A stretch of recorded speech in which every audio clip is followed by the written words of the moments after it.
gente, bom, vocês já se perguntaram por que todos os planetas giram em torno do Sol e por que tudo que soltamos cai no chão? Bom, essas perguntas levaram o cientista Isaac Newton a descobrir a lei mais importante da física, a lei da gravitação universal. Bom, essa lei explica que todos os corpos do universo se atraem. Bom, nesse vídeo a gente vai entender como que isso acontece, como que ocorre, como foi importante essa descoberta do Isaac Newton. E que mais tarde foi definido por Henry Cavendish, em 1798, que o valor dessa constante, que mede a intensidade, né, dessa força, é 6,67 vezes 10 elevado a menos 11 newton por metro ao quadrado por quilograma ao quadrado. Também temos M1 e M2, que indicam a massa dos dois corpos que a gente está querendo comparar, e R, que é a distância entre eles, que aqui na fórmula é R ao quadrado.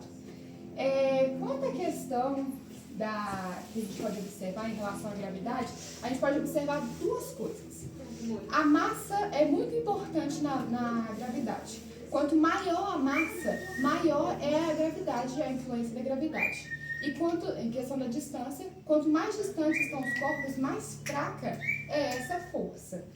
Por exemplo, no exemplo da maçã e no exemplo da Lua. No exemplo da maçã, a massa da maçã ela é muito menor em relação à massa da Terra. Então, quando ocorre essa atração entre as duas, a gente vê visivelmente, né, a maçã caindo e não a Terra, até porque a massa da Terra é maior.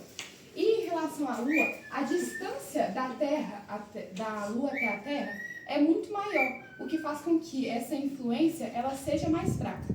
Além disso, a Lua ela tem um movimento lateral, ela tem uma velocidade lateral muito forte. É como se ela estivesse caindo o tempo todo na Terra, mas ela não cai também, porque a gravidade ela é mais fraca e também porque a velocidade é maior.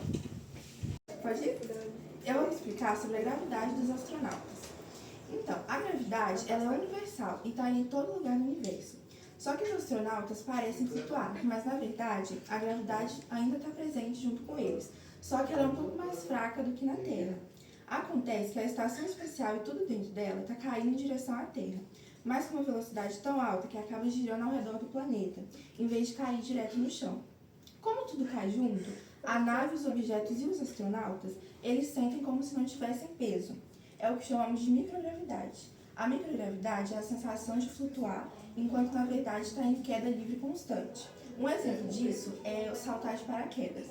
Quando alguém salta de paraquedas, ele também está em queda livre no começo e parece flutuar, mas tá caindo o ar junto com ele ao redor. E isso acontece com os astronautas. Só que o ar, ele fica, eles ficam sem ar por muito mais tempo. E é isso. Eu vou falar sobre a gravidade segundo Einstein e qual a contribuição dele para a compreensão do fenômeno da gravidade. Albert Einstein transformou a nossa compreensão da gravidade. Antes, segundo Newton, ele acreditava que a gravidade era uma força que puxava os objetos entre si.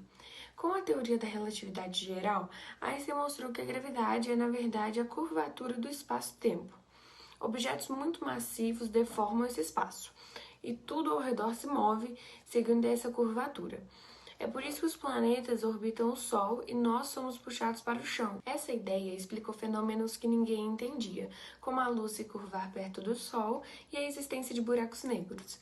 Em resumo, o Einstein mostrou que a gravidade não é força, e sim o espaço se curvando. Uma curiosidade pouco conhecida da gravitação universal é que ela também afeta o tempo. Quanto mais forte o campo gravitacional, como perto de um planeta ou estrela, mais devagar o tempo passa. Isso é um efeito previsto por Einstein e comprovado por relógios atômicos. Isaac Newton foi um cientista do século XVII que revolucionou a ciência da gravidade e o movimento, e várias leis da natureza. Para explicar essas leis da natureza, ele criou 3 leis. A primeira lei é a lei da inércia, que ela explica que um corpo parado tende a continuar parado, e um corpo em movimento continua se movendo, a menos que uma força faça ele mudar. O exemplo é o cinto de segurança dos carros, que quando a velocidade ultrapassa, a pessoa que está com o cinto, ela continua em movimento do carro, evitando acidez e... A Agora eu vou estar falando sobre a lei da força e aceleração. Quando aplicamos uma força em um corpo, ele acelera. Exemplo, quanto mais forte chutamos a bola, mais rápido ela vai. A terceira lei é a lei da ação e reação. Ela explica que toda ação tem uma reação, de mesma intensidade e no sentido contrário. Um exemplo é quando você pula. Quando você pula, você empurra o chão para baixo e o chão te empurra para cima. Galileu Galilei foi um físico, matemático e astrônomo italiano do século XVII, considerado o pai da ciência moderna. Ele aperfeiçoou o telescópio e descobriu as luas de Júpiter, observou manchas solares e confirmou que a Terra gira em torno do Sol, apoiando a teoria heliocêntrica de Copérnico.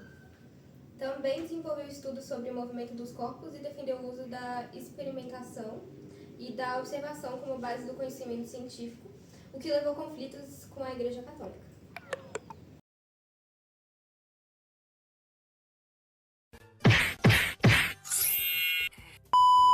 Isaac Newton foi um cientista do século XVII que explicando... Quando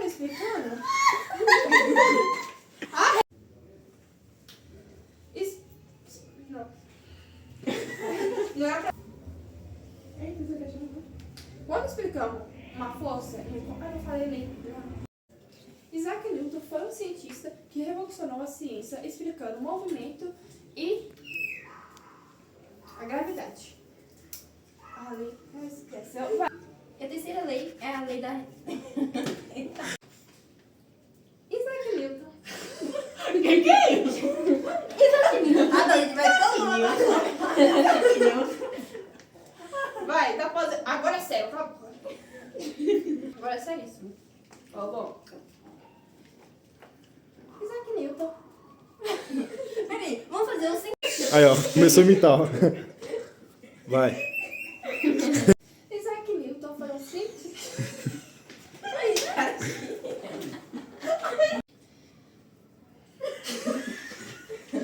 Continua, velho. Vou deixar gravando. Calma. É pra começar. Isaac Newton foi um cientista que revolucionou o movimento explicando. Revolucionou a ciência. Isaac Newton foi um cientista no século XVII. Ô, Duda, vem mais pra cá, porque aí ela vai... Não, não fica aqui do lado do irmão dela, ó. Isso.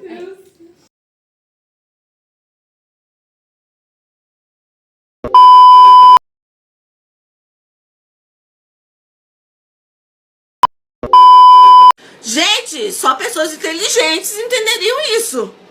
E eu entendi.